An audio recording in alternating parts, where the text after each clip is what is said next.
नमस्कार मित्रांनो, श्री स्वामी समर्थ। सर्वप्रथम सर्वांचे आपल्या श्री स्वामी समर्थ चॅनलवरती खूप खूप स्वागत आहे। स्वामी तुमच्या सर्व चांगल्या मनोकामना पूर्ण करो, तुम्हाला सुखात आणि आनंदात ठेव, ही स्वामी चरणी प्रार्थना। चला तर मित्रांनो, आजच्या नवीन व्हिडिओला सुरुवात करूया। मित्रांनो, पितृपक्षाची सुरुवात 18 सप्टेंबर पासून झालेली आहे। भाद्रपद महिन्याच्या वद प्रतिपदेपासून ते अमावस्येपर्यंत आपले पूर्वज पृथ्वीवर असतात। त्यांच्या नावाने श्राद्ध, तर्पण आणि दान धर्म केलं जाते। असे म्हणतात, पूर्वज पृथ्वीवर येऊन आपल्या मुलांचे सुखी जीवन पाहतात आणि त्यांना आशीर्वाद देतात। 15 दिवस आपले पूर्वज आपल्या सोबत असतात। या पितृपंधरवाड्यात पितरांचे स्मरण करून 4 ठिकाणी त्यांच्या नावाने दिवा प्रज्वलित केला तर पितरांच्या आपल्या आशीर्वाद मिळतो। तसेच माता लक्ष्मीचा निवास सदैव आपल्या घरी राहतो। कोणत्या आहेत त्या जागा तर चला जाणून घेऊया। पण त्याआधी व्हिडिओमध्ये पुढे जाण्याआधी जर तुम्हालाही तुमच्या पूर्वजांचा आशीर्वाद हवा असेल तर व्हिडिओ स्किप न करता शेवटपर्यंत पहा आणि चॅनलवरती नवीन असाल तर चॅनलला सबस्क्राईब करा आणि असे नवनवीन व्हिडिओ माहितीपूर्वक पाहण्यासाठी बाजूला बेल आयकॉनचं बटन आहे त्यालाही प्रेस करा, म्हणजे जेव्हा कधी मी नवीन व्हिडिओ अपलोड करील तर सर्वप्रथम नोटिफिकेशन तुम्हाला भेटेल आणि तुम्ही एक पण व्हिडिओ मिस करणार नाही। आणि एक व्हिडिओला लाईक नक्की करा। तर मित्रांनो, पितरांना प्रसन्न करण्यासाठी तसेच त्यांची कृपादृष्टी सदैव आपल्यावर राहावी म्हणून श्राद्ध, तर्पण विधी केले जातात। त्याचसोबत जर तुम्ही या काळात दीप प्रज्वलित करण्याचा चमत्कारी उपाय केला तर तो अधिक प्रभावशाली मानला जातो। पूर्वजांना प्रसन्न करण्यासाठी घरातील 4 ठिकाणी दिवा लावायला हवा।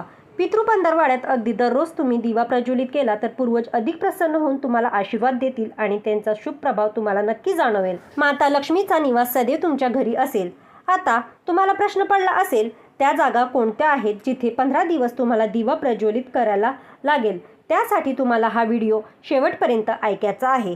तर मित्रांनो, वास्तुशास्त्र अनुसार दक्षिण दिशा ही पूर्वजांची दिशा मानली गेली आहे। दक्षिण दिशेला पूर्वजांच्या वास्तव असं म्हटलं जाते। तेव्हा पितृपंधरवाड्यात दक्षिण दिशेला 4 ज्योतीचा दिवा 15 दिवस प्रज्वलित करावा, यामुळे पूर्वज प्रसन्न होतात आणि आपल्याला आशीर्वाद देतात। तसेच पितृदोष कमी होतो। हा दिवा लावताना एक गोष्ट लक्षात ठेवा, या दिव्यात मोहरीचं तेल वापरायला हवे। दक्षिण दिशा ही यमाची दिशा मानली गेली आहे, त्यामुळे मोहरीच्या तेलाचं विशेष महत्त्व आहे।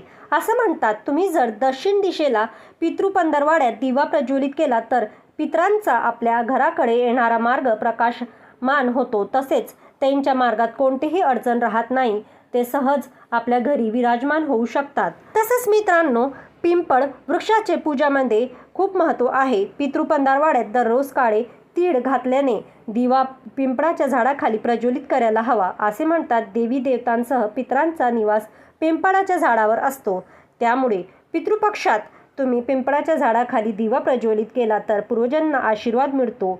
यामुळे माता लक्ष्मी तुमच्यावर प्रसन्न होते आणि तुम्हाला भरभरीत आशीर्वाद देत असते। तर मित्रांनो, जसं प्रवेशद्वारा दिवा प्रज्वलित करणे। तिसरा, घराचे प्रवेशद्वार ज्याला आपण मुख्य द्वार म्हणतो तिथे दिवा प्रज्वलित करून ठेवणे ह्या काळात शुभ मानले जाते। पितृपक्षात जर तुम्ही प्रवेशद्वाराजवळ दिवा प्रज्वलित केला तर नकारात्मकता ऊर्जा दूर होते। त्यासह पूर्वज प्रसन्न होऊन तुम्हाला भरभराटीचा आणि सुख समृद्धीचा आशीर्वाद देतात। याच मुख्य दारातून माता लक्ष्मी घरात प्रवेश करत असते, त्यामुळे घराचा उंबरठा स्वच्छ आणि प्रकाशित असावा। प्रवेशद्वाराजवळ दिवा लावल्यास माता लक्ष्मी प्रसन्न होऊन आशीर्वाद देते। तर चौथा, पूर्वजांच्या फोटो फ्रेम खाली दिवा प्रज्वलित करणे। तुमच्या घरी जिथे पूर्वजांची फोटो ठेवलेली आहे किंवा भिंतींवर लावलेली आहे त्या जागी दिवा प्रज्वलित करायला हवा। समजा फोटो फ्रेम खाली दिवा लावायची जागा नसेल किंवा तशी व्यवस्था तुम्ही केली नसेल तर दिवा फोटो फ्रेमवरून फिरून घ्यावे आणि तो दक्षिण दिशेला ठेवावा। हा उपाय केल्यामुळे पूर्वजांची कृपादृष्टी सदैव तुमच्या सोबत राहते आणि घरात अन्नधान्य आणि संपत्तीची भरभराट होते असं म्हणतात। आता ईशान दिशेला दिवे लावणे। मित्रांनो, पितृपक्षाच्या काळात घरातील ईशान दिशेला अर्थात उत्तर पूर्व कोणामध्ये गाईच्या तुपाचा दिवा प्रज्वलित करायला हवा, त्यामुळे माता लक्ष्मी प्रसन्न होऊन तुमची भरभराट करते। त्याचबरोबर संध्याकाळी स्वयंपाकघरात जिथे तुम्ही जलसंचय करता तिथे दिवा लावला असता पूर्वज प्रसन्न होतात आणि त्यांची कृपादृष्टी सदैव तुमच्या घरावर राहते। मित्रांनो, हे सर्व उपाय तुम्ही पितृपंधरवाड्यात अगदी न चुकता करावेत। यामुळे पूर्वज प्रसन्न होतात आणि घरात सुख समृद्धी नांदते. घरातील वातावरण सकारात्मकता आणि खेडीमेडीचं राहते. तर मित्रांनो, न विसरता आजपासूनच तुम्ही हा दिव्याचा उपाय जो आहे तो नक्की करून बघा, तुम्हाला फळ नक्कीच प्राप्त होईल.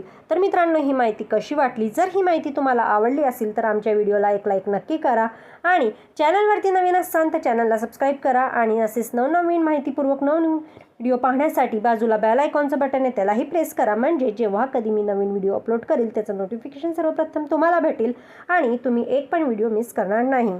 मित्रांनो, व्हिडिओ शेवटपर्यंत ऐकल्याबद्दल खूप खूप धन्यवाद. श्री स्वामी समर्थ. जय जय स्वामी समर्थ. ओम नमः शिवाय. हर हर महादेव.